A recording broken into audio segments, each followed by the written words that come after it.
आत्मा। एक गांव था वेपी। वहां से दूर एक झोपड़पट्टी थी। वहां के बच्चे अक्सर क्रिकेट खेलने के लिए एक सूखे हुए समंदर में जाया करते थे। वहां बहुत ही पहले उस समंदर से नमक निकाला जाता था। धीरे धीरे वो समंदर सूखने लगा और खाड़ी में बदल गया था। वहां उस झोपड़पट्टी के बच्चे रोज सुबह के 8 बजे से दोपहर के 12 बजे तक क्रिकेट खेलने के लिए जाया करते थे। मनीष को प्यास लगती है तो वो अरजीत से कहता है, चल अरजीत, अपन दोनों उस टंकी से बोतल में पानी लेकर आते हैं। मनीष की बात सुनकर अरजीत हाँ बोल देता है और दोनों पानी लेने के लिए निकल जाते हैं। पानी की टाकी के रास्ते में गांव के लोग जादू टोना या किसी का भूत उतारे का सामान फेंक दिया करते थे। अरजीत, यहाँ ये सब जो पड़ा है ना, वो किसी के ऊपर से उतार कर फेंका गया है। देख, ये सब चीजों से बचकर चलना। मेरी माँ मुझे हमेशा इन सब चीजों के बारे में बताती थी। इन सब चीजों में भूत होते हैं। चल जल्दी से पानी लेकर अपने मैदान में जाते हैं। मनीष जिस जगह की बातें बता रहा था, उस जगह से कोई गांव वाला नहीं गुजरता था। वहाँ बहुत से हादसे हो चुके थे। मनीष, तू ना सच में बहुत ही फट्टू है। ये भूत वूत कुछ नहीं होता है। चल पहले पानी लेते हैं, फिर ये भूत को भी देख लेंगे।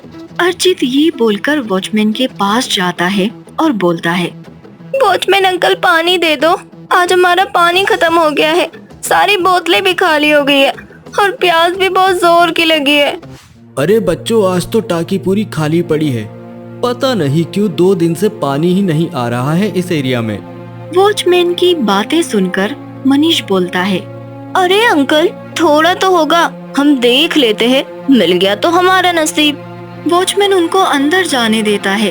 वो दोनों पानी देखते हैं तो टाकी पूरी तरीके से खाली हुई पड़ी थी, एकदम सूख गई थी। वो दोनों वापस बाहर आते हैं तो वॉचमैन उन दोनों से बोलता है, देखा बच्चों, मैंने तुम लोगों से कहा भी था ना कि पानी नहीं है। तुम लोग मेरी बात ही नहीं मानते। मनीष और अरजीत वहाँ से मुंह लटकाए वापस आ जाते हैं। तभी अचानक से मनीष अरजीत को चिल्लाता है, अरजीत, जरा संभल कर। तेरे पैर के पास वो उतारा रखा हुआ है, वहाँ से बचकर चल। मैंने तुझे अभी बताया था ना कि माँ ने क्या कहा था, उसमें भूत होते हैं। अरे मनीष, तू इन सब चीजों पर यकीन करता है? ये सब सिर्फ बोलने की बात है। ऐसा कुछ भी नहीं होता है। ये नींबू पर पिन लगाने से भूत नहीं भागता है। ये नारियल को काला पीला करने से क्या भूत भाग जाता है? और ये काले पुतले को टांगने से क्या भूत निकल जाएगा? ये सब सिर्फ बकवास की बात है। मुझे तो हंसी आ रही है। अर्शित भूत प्रेत की बातों पर यकीन नहीं करता था, इसीलिए वो ये सब चीजों का मजाक उड़ा रहा था और सब चीजों को लात मारकर वो यहाँ वहाँ उड़ाने लगा था। उसे ये सब मजाक लग रहा था। मनीष उसको चिल्लाता रह गया, लेकिन अरजीत ने उसकी एक ना सुनी। वो उतारे की चीजों को उंघालता हुआ मनीष के आगे चल रहा था कि अचानक मनीष देखता है कि अरजीत जमीन पर बैठ जाता है। अरजीत, ए अरजीत, देख, नाटक मत कर, चलना यहाँ से। देख, डरा मत, हाँ, उठना। क्या नाटक कर रहा है? अरजीत, गुस्सा मत दिला, चलना यार। मनीष आवाज दे रहा था, लेकिन अरजीत मानो जैसे एकदम मूर्ति की तरह बैठ गया था। मनीष बहुत ही बुरी तरह से डर गया। उसने फिर आवाज दी, अरजीत, देख, मुझे डरा मत, मुझे बहुत ही डर लग रहा है। अरजीत, अरजीत, सुनना, उठना यहाँ से। क्या ऐसे बैठ गया है? अरजीत मनीष की किसी भी बात का कोई जवाब नहीं दे रहा था। अचानक अरजीत ने गर्दन को गोल गोल घुमाना शुरू कर दिया। फिर 3-4 बार गर्दन घुमाने के बाद आंखों को बड़ी करके एक जैसा उसको घूरने लगा। मनीष सोचता है, ये ऐसे सता रहा है ना तू मुझे, इस हाथ से ही पकड़कर मैं तुझे उठा कर देखता हूँ। जैसे ही मनीष उसे उठाने के लिए हाथ आगे बढ़ाता है, अरजीत अपनी आंखों को गोल गोल घुमाना शुरू कर देता है। मनीष अपना हाथ पीछे कर लेता है और ऐसा करता हुआ देखकर मनीष अरजीत को बहुत ही बुरी तरह से चिल्लाता है, अरजीत, बस बहुत हो गया तेरा नाटक। तू ये सब जानबूझकर कर रहा है ना, ताकि मुझे डरा सके। मैं जा रहा हूँ यहाँ से। लास्ट टाइम पूछ रहा हूँ तुझसे, चल रहा है या नहीं? तभी मनीष को एक आवाज आई, तुझे किसने कहा मैं अरिजीत हूँ? कौन अरिजीत? यहाँ कोई अरिजीत नहीं आया, यहाँ मैं हूँ, बस सिर्फ मैं। अब अरिजीत तुम लोगों को कभी नहीं मिलेगा, हमारा मजाक उड़ाया था ना। अब मनीष समझ गया था कि अरिजीत ने जो उतारे के साथ छेड़छाड़ किया है, ये सब उसका नतीजा है। मनीष पीछे मुड़ जाता है और सोचने लगता है, जल्दी से भागकर दोस्तों को यहाँ लेकर आता हूँ। तभी उसे फिर पीछे से आवाज आती है, तेरे दोस्तों को लाने जा रहा है? वो लोग भी मेरा कुछ नहीं बिगाड़ सकते। अब यहाँ से अरिजीत नहीं, उसकी लाश जाएगी। ये बोलकर अरिजीत यहाँ वहाँ जोर जोर से भागने लगता है। कभी गुलाटी मारता है तो कभी जमीन पर लेटता है।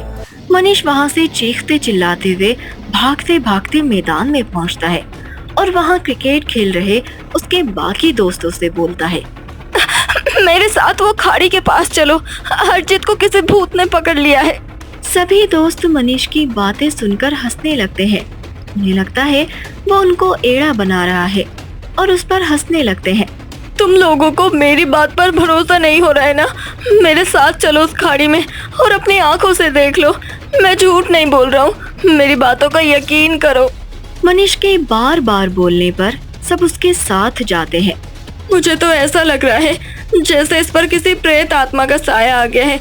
देखो वो कैसी हरकतें कर रहा है। अरिजीत अभी गुलाटी मार रहा था, अजीब अजीब सी हरकतें कर रहा था।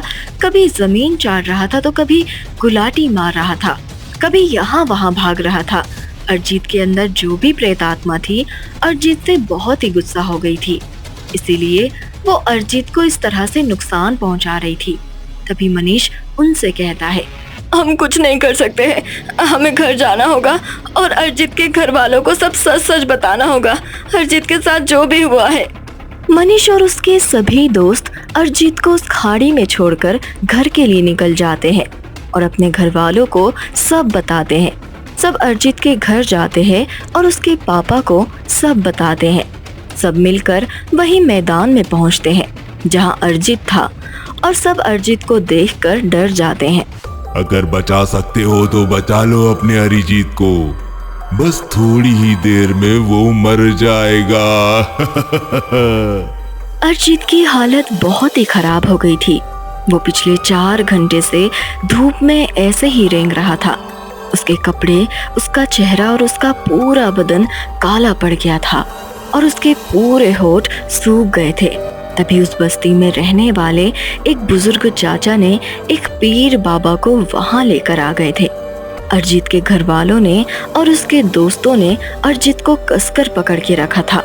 वो बस अब कभी रोता है और कभी हंस रहा था।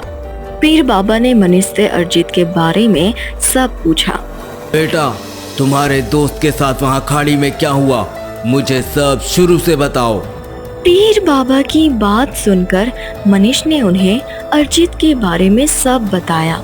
उसके साथ वहाँ जो जो हुआ था, पीर बाबा ने मनीष की सब बातें सुनने के बाद तुरंत अरिजीत को ताबीज बांध दिया और बस्ती वालों से कहा, अरिजीत की हालत बहुत ही खराब है, इसका बचना बहुत ही मुश्किल है। अगर इसे बचाना है तो पास ही के हाजी बाबा की मजार पे ले जाना होगा। बस्ती वाले पीर बाबा की बात मानते हैं और अरिजीत को मजार पर लेकर जाने की तैयारी करने लगते हैं।